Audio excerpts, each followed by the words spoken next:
Welcome to Tactical Talk. This is Zain Khan. With US-made anti-tank missiles finding their way to Syrian rebel groups and Russian fighter jets pounding the same rebels and supplying the Assad regime with anti-aircraft missile systems, it might seem easy to describe the battle in Syria as a proxy war, but to comprehend the scenario isn't it easy as it sounds. The territory is filled with numerous militant groups, splinter groups.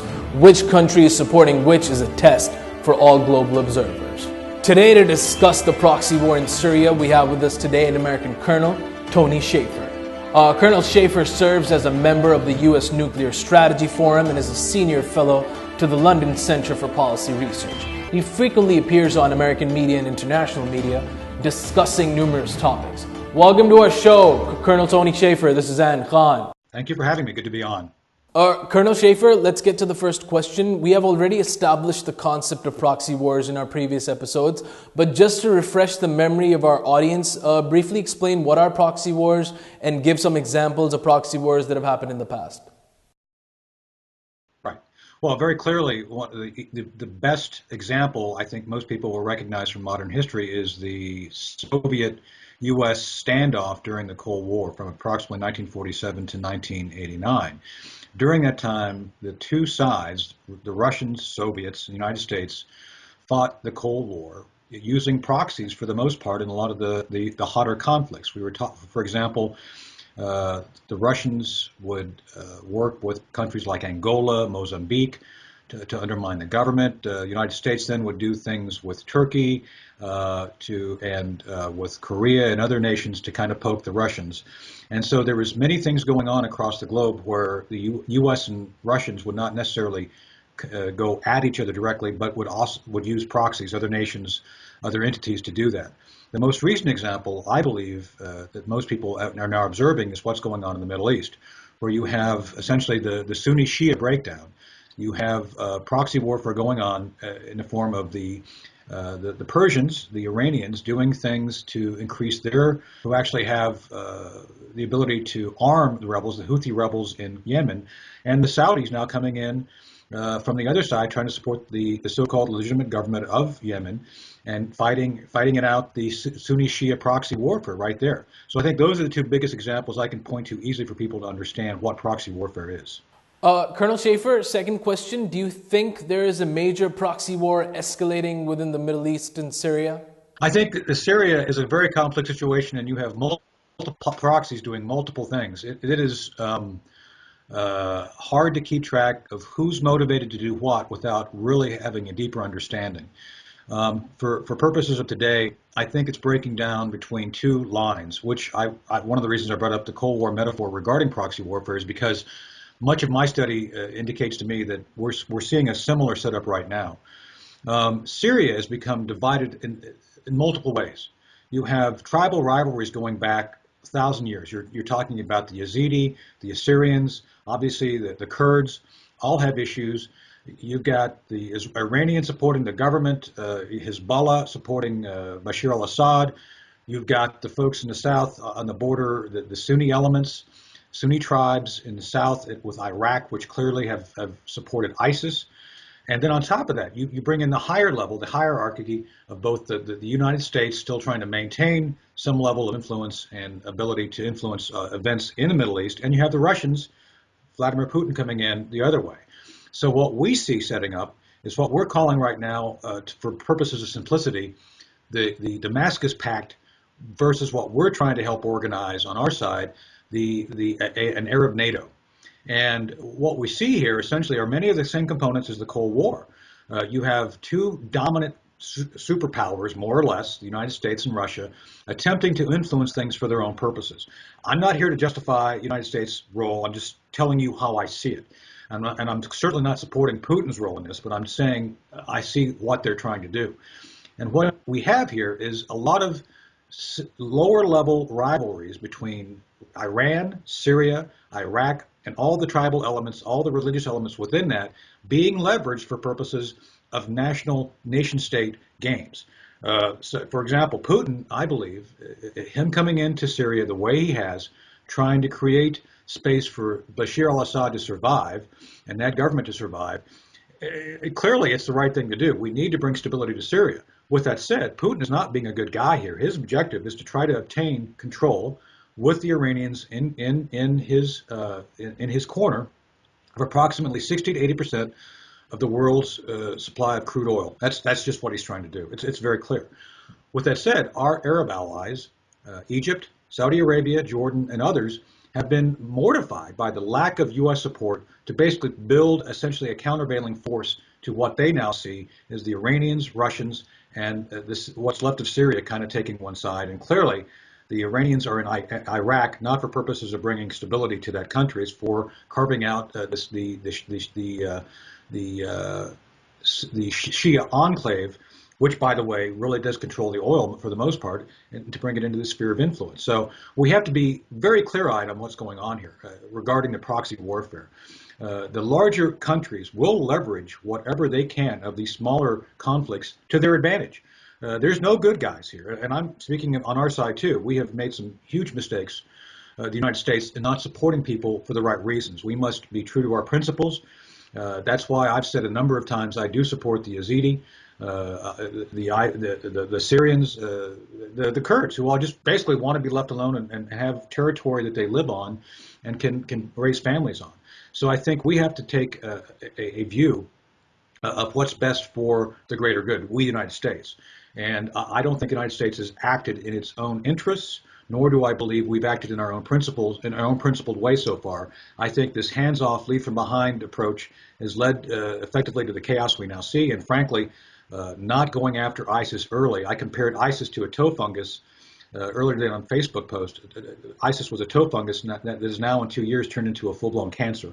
And we have to recognize that cancer will not go away without a great level of international cooperation and consolidation of what we all believe. And that means Muslims and other faiths working together to resolve the violent extremism we now face. Colonel Shaffer, how many militant groups exist in that region? You know, I looked at this a little bit yesterday. There's too many that I don't know. There are so many. You're talking about essentially, and I'll break it down into the basic components. We're talking about the Sunni and Shia being kind of the elements which are facing off against each other within this region. We recognized a long time ago in Iraq, after the invasion, there was an effective partition of the country. And what we see now in Syria is a similar partitioning. When you remove governance from space, it draws in these radical groups one way or another. And so the most dominant of these has been ISIS for any number of reasons. Ansar al-Sharia has been able to make some gains in other places in the region, as well as the al-Nusra Front in Syria. So the al-Nusra Front being a al-Qaeda affiliate. So when you see all these things coming together, the one commonality is the lack of governance, lack of governed space. And please don't take this word from me as supporting Saddam Hussein or Muammar Gaddafi or any of the very vicious leaders.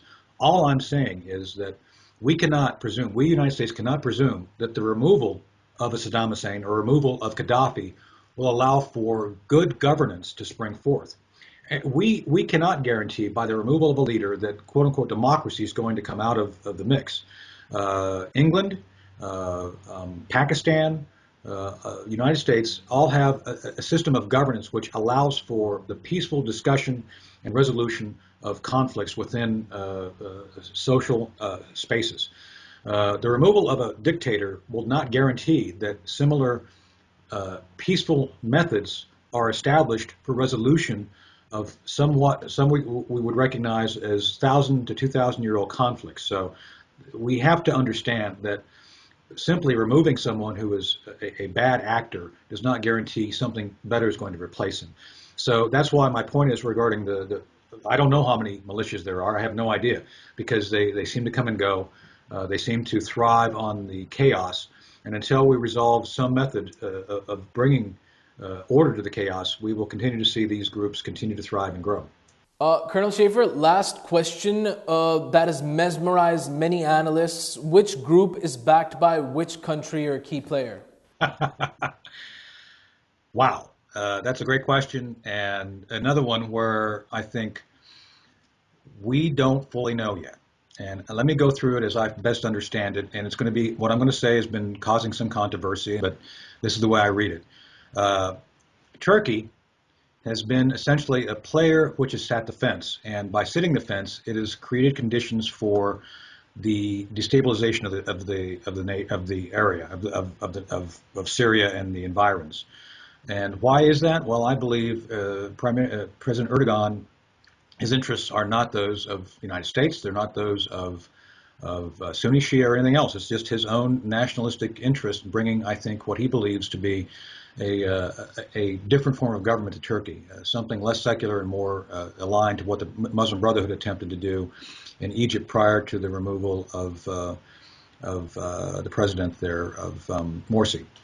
So that, I think, is the keystone. If you look at this as kind of a bridge, Turkey's the keystone in the whole thing. And Turkey essentially did things to support groups such as Ansar al-Sharia and the Muslim Brotherhood against Bashar al-Assad in Syria. It is those groups which were essentially supported and funded by Turkey, was essentially supported by us. There's clear evidence now, and I've read the testimony, that one of the things about the Benghazi attack, which we'll go back and bring Ms. Clinton into this, the Benghazi attack happened back in 2011 by the fact that there was arms dealing going on. There was an attempt to move arms from Libya to Turkey via a Turkish ship to start arming these groups, these precursors to ISIS. So the United States was complicit in allowing for ISIS to spring forth by the fact that it was supporting Turkey and attempting to destabilize Syria. So I think this is one of the reasons that President Obama has been so reluctant to jump in with both feet to go after ISIS rapidly, by the fact that I think the belief was, my belief after my study, is that the United States supporting Turkey and Turkey's attempt to destabilize Bashar al-Assad in Syria resulted in all of these groups being formed in Syria to go after the government. Some groups, such as ISIS, figured out pretty early on it's going to be difficult to go after a government such as Bashar al-Assad, which is very well armed, very well funded. Therefore, my judgment is they went for the open field being Iraq. It was well known that the premature withdrawal of U.S. forces, which were essentially a stabilizing influence there, was tantamount to allowing that country to fail. So I think ISIS, the precursors of ISIS, recognized this early on, and they allied very rapidly with the Ba'ath elements of the former Saddam Hussein government. One of the reasons they were so effective in taking parts of Iraq so rapidly is because they had inside sources. They knew how to get things done because they recruited Saddam Hussein's inside henchmen, those who were left. And it was a very effective combination. With no real military in Iraq being able to stand up to it, with no U.S. Ability to help the Iraqis stop it, ISIS moved in like a hot knife through butter. And I think that's what people fail to recognize, is that ISIS was going for this larger thing. So then you now, by the fact that you have separated Iraq by dabbling in Syria. So this was an unintended secondary consequence of the United States' work with Turkey to destabilize Bashar al-Assad. So in the end, obviously, it catastrophically failed. Bashar al-Assad is still president of Syria, and now we have the Russians reemerging as a regional competitor. And oh, by the way, in the absence of U.S. leadership, the Russians in the meantime have cut a number of deals with countries such as Egypt to arm them, since the United States has not been willing to arm the traditional allies within the Arab world. And now you see Saudi Arabia stepping up because it doesn't trust the United States, attempting to do things to bolster the Shia elements in Iraq, which were essentially, mostly recruited to ISIS. Thinking about the Saudis coming in to try to then bolster the Sunni elements of Iraq because they saw the damage it was doing to their interests. But the problem is this: within the central Iraqi government, there was essentially a complete dominance by the Iranian-backed Shia elements, which are now dominating the central government, thereby essentially allowing for the perception, if not the reality, that the Sunni elements of the Iraqi country are ignored. They're not allowed in the central government. There were great purges done of Shia of Sunni in the government during the early days after we departed. So therefore, it created conditions for ISIS to dominate the Sunni elements, the Sunni part of the country. And so the Saudis have been trying to fight that. Jordan has been trying to fight that. And Egypt has been trying to fight that in their own way. And these are all Sunni elements attempting to bring some level of support and stability back to Iraq, which right now has been dominated by ISIS. And then you add on top of that the fact the United States has been absent from supporting the Sunni elements, and thereby allowing for basically Saudi Arabia to say we're going to organize around our interests, and that led them into Yemen to fight the Houthi rebels, who are essentially backed by Iran, who are essentially Shia-backed. And also, in an extraordinary move, although they won't talk about it, the Saudi Arabians are now working with the Israelis on a number of issues of mutual national security defense issues. So what we see here are traditional relationships being jeopardized by some of the long-term conflicts within the Muslim faith itself. And the United States, by its own choice, by the White House's own choice, playing a diminished role, essentially helping in some instances chaos, as I mentioned, regarding supporting Turkey, and at the other time, when things get out of control, backing off and allowing the chaos to basically take over the region.